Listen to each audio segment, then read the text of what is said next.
Hello, my wonderful, beautiful friends, guys. Welcome back to our /EntitledPeople, where people truly believe it's all about them and who cares about anyone else, right? And in today's episode, Karens literally think they own the neighborhood, guys. They're calling 911 on people, sending harassing notes, they're trespassing, and the best part is they all get taught lessons today. It's a super satisfying one today, so sit back, relax, and remember guys, this voice should only be on the Dark Fluff YouTube channel, nowhere else. So I've lived in the same apartment with my boyfriend for almost 4 years. It's not the best apartment, but I love the location. I've never really had problems here. I'm a quiet neighbor that stays to myself. That said, my new downstairs neighbor has made several stupid complaints. Like complaints about me running my garbage disposal, but the most recent one was ridiculous. The guy went and told management that there's been issues with my balcony. So I got a call last week asking if I've been throwing anything over my balcony. I told the manager absolutely not. There's plants down below, so I had dumped a bottle of water off into the plants before, but that's not harming anyone. Because of this call, I went out to my balcony to investigate. I noticed that my flower vase had fallen over and some water may have spilled down, which is not too much of a big deal. There wasn't much water in the vase when the wind knocked it over. I think it's the end of that silly complaint, but I was wrong.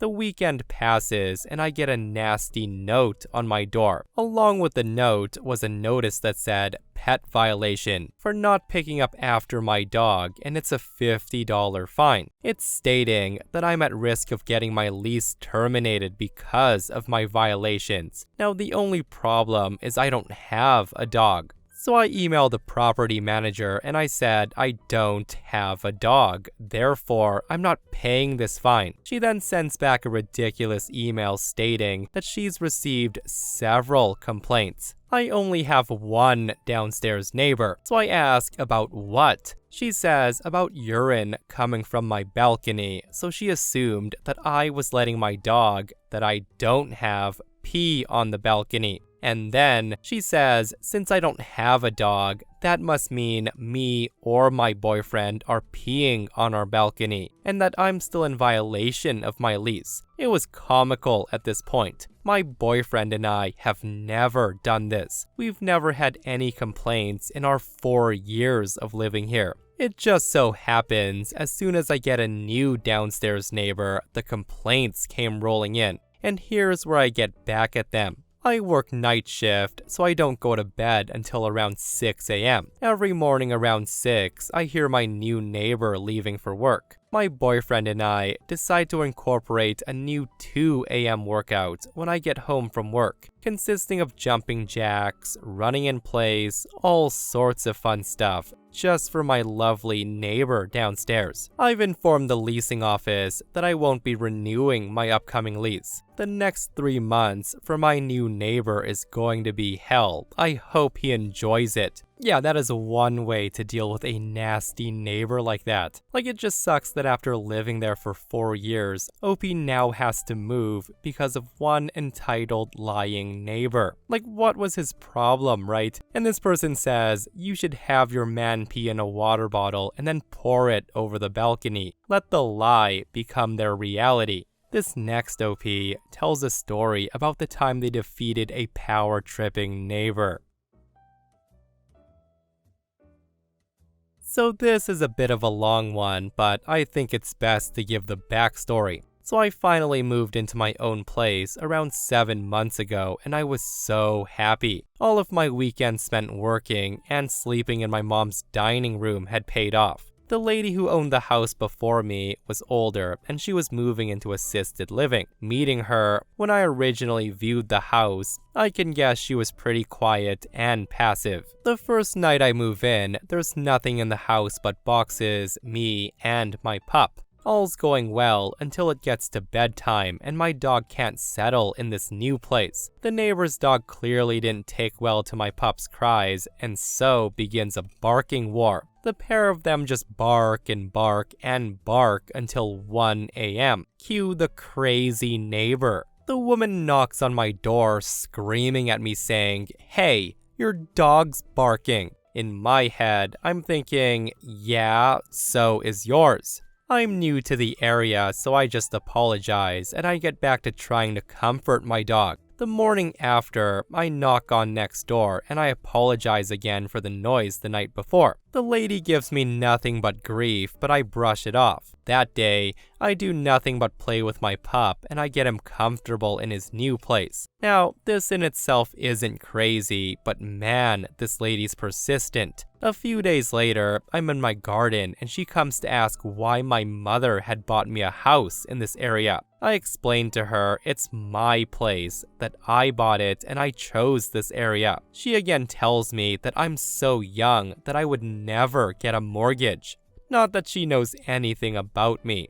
Again, I brush it off. That night, she's banging on our joining wall at 9 p.m. and she's shouting that I'm being way too loud. This time, I'm really not. I'm not doing anything and my dog's asleep. The day after, she's at the garden wall telling me how I'm so disrespectful for walking up the stairs so late at night. She tells me that my stairs are on the wrong side of the house. This time, I finally decide to say something back to her. I told her that I haven't just dropped $16,000 on my own place to have her set me a 9 o'clock bedtime. She's been pretty quiet since then, but she's had the odd comment to make here and there, but nothing major until last Thursday. Last Thursday, I'm working from home and there's a knock on my door. It's the crazy neighbor, and the conversation goes like this. She says to me, "Move your car, my mom's coming over." I look and my car's in front of her house, but I'm in a meeting and I don't care. Plus, there's plenty of space for her mom to park. So I say, I'm not moving my car. My neighbor says, "Why the hell not?" And hearing that, I say, "Who do you think you're speaking to like that?" She responds, "F you." To which I say, "Okay, bye then." I go to close my door and she forces it open on me. She tries to come into my house and I shove her back out, lock my door, and call the police. She spends the next 5 minutes screaming at my front door for me to come back and to move my car, but I just go back to work. A few hours later, the police come and they speak with me. They tell me I can park where I want, and if she has a problem with noise, she can make a noise complaint to them, and she can no longer harass me about it. They then go and speak to her. Now, I don't know what's been said, but I haven't heard a peep from her since. And the thing is, my car hasn't and will not be moved from the front of her house. I can work from home 80% of the time, and I live so close to work that I can bike to it. And I can bike to other places like the grocery store. The joy I get every time I see my car in front of her house is one I can't even explain. I hope she loves seeing that little beater car in front of her house every time she looks out of her window or leaves her house. Little wins, I suppose. Imagine that, right? Moving into your first home and having a neighbor try to control everything. Like the entitlement of some people to think they can tell others how to behave in their own home. And the best part is, you know that her seeing OP's car out there is driving her bonkers. But hey, she started it. This next OP also deals with a Karen who thinks she owns the street.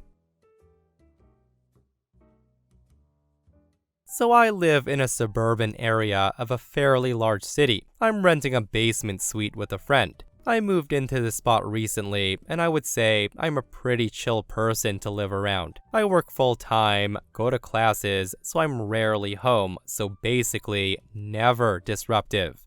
Now, one important thing about this neighborhood is it has no driveways, but street parking is plentiful. It's never hard to find a spot within steps of your house on either side of the street. I've been parking directly across the street from my place, as that way I don't have to turn around when I get home, as there's always been spots in front and behind me. I tend to only drive my car about once a week, and getting into it this morning, I noticed multiple notes. The first is a full page tucked under my wiper blades that read in big giant letters, "Be a good neighbor. Park on your side of the street like you told us." I just thought, what the heck? I just moved into this neighborhood, and certainly I've never spoken to anyone on the street. Also, it's strange and unsettling that they would know that I live on the other side of the street, as that means they've watched me leave my car, and I tend to only drive really late since I work the night shift.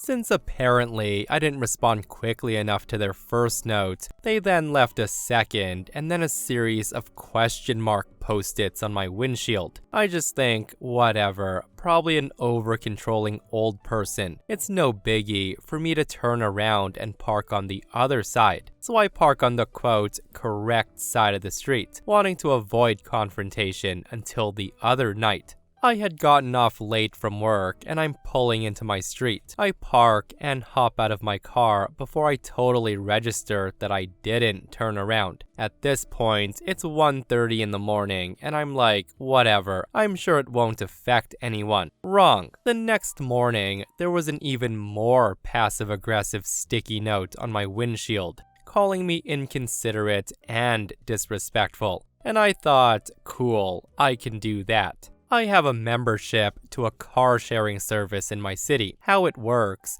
is you can unlock a car from an app and then pay by the minute you drive and then park it and leave it in allowable zones. One such zone is on my street. I decided that I'm going to do a little commute home and find every car within walking distance from me. One by one, I rent each car, driving it to my street, and then parking it directly across from my house. By the time I'm done, within a quarter block, there's a series of rental cars taking up all the north side spots. Of course, I left lots of spaces directly across the street, so there's plenty of space to park. I hope my neighbors love their parking options on the public street.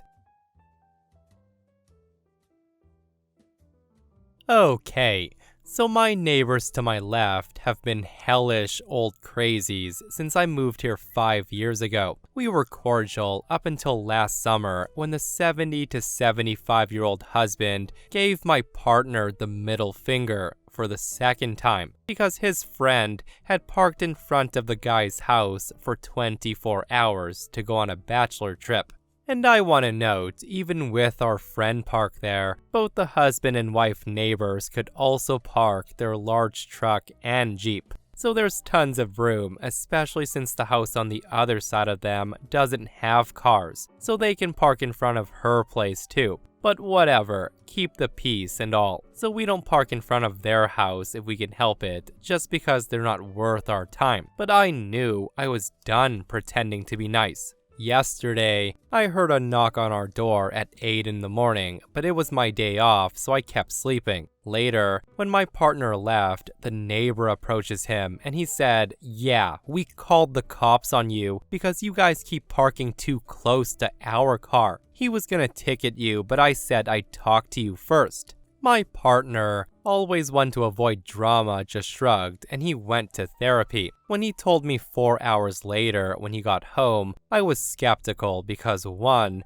I wasn't parked illegally, nor was I close to the car. I was estimating about 2 feet of space between us. I was also parked in front of my own house. Number 2, if I was going to be ticketed for that, I would have. Or they would have left a note at my door. Also, I'm parked in front of my own house, so what's the problem exactly? So being the crap disturber I am, I went outside and I bumped my car a little closer, so now there was only 1 foot between us. As I closed my car door, I even got some pageantry and I threw up a peace sign and I left a hip lean towards their house. They have cameras covering every square inch, and the one out front also covers my entire lawn, so they definitely saw. I also called the non-emergency line, and I asked to speak with the officer who came to my residence. I told him the story, and he laughed and sighed, saying that he was never going to ticket me. And when he told our neighbor, my neighbor got grumpy and pissed off. They even offered to do house checks for us since we leave on our honeymoon soon. So a few hours pass and suddenly there's a cop car in front of the neighbor's house. He called once again and he showed the video to the cop, but he tried telling him that I was flipping him off versus doing a peace sign. Thankfully, the cop's smart and he knew the difference.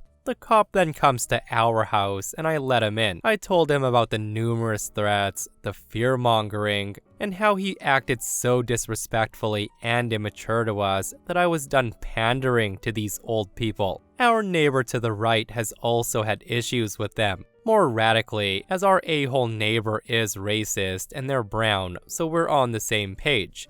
I explained that I know the cop's playing middleman, but since I'm doing nothing illegal or morally wrong, that I'll continue to park how I want. The cop alluded to continue doing what I was doing and make sure to avoid anything illegal. I agreed and thanked him.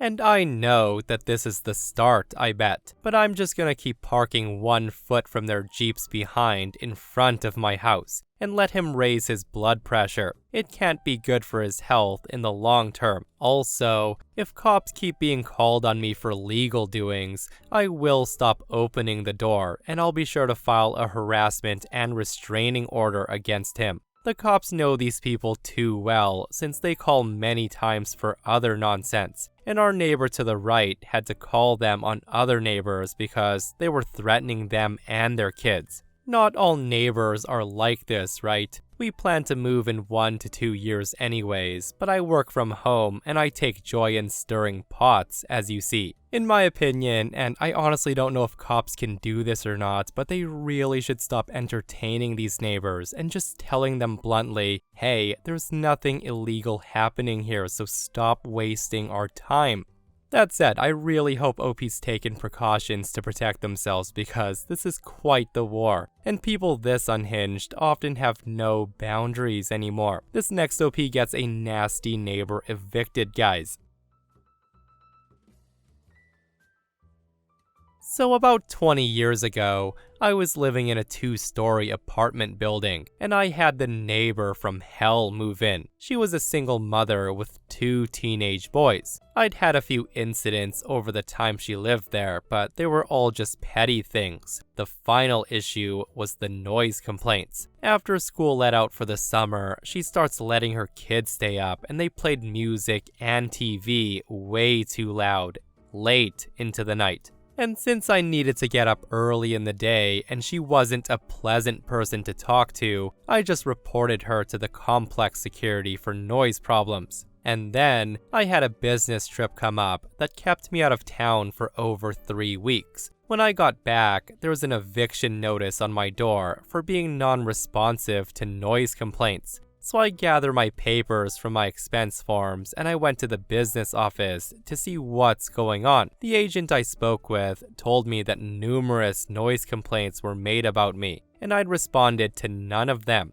So I asked what the dates were, since I'd been out of town with documentation for most of the past month. We were going over this, and the agent was getting suspicious about the complaints. Then, the other agent/property manager gets a call and told the agent I was working with that the guy in my apartment was doing it again. So I asked what I was doing, and she said, "Your music is too loud." I told her I had nothing turned on in my place, so either she was getting a bad call or somebody broke into my unit while I was at the office. The agent I was working with told her that I had hotels and restaurant receipts showing that I was a few 100 miles away when all the other complaints had been made this month. The 3 of us went to my apartment and surprise, surprise, no noise at all. So we went back to the office and they revoked the eviction. And they gave the lady above me a 14-day eviction notice for filing false complaints on me. Talk about a plan backfiring hard, right? Like imagine Karen's face when she finds out that she's the one getting evicted when she was trying so hard to get OP out of there.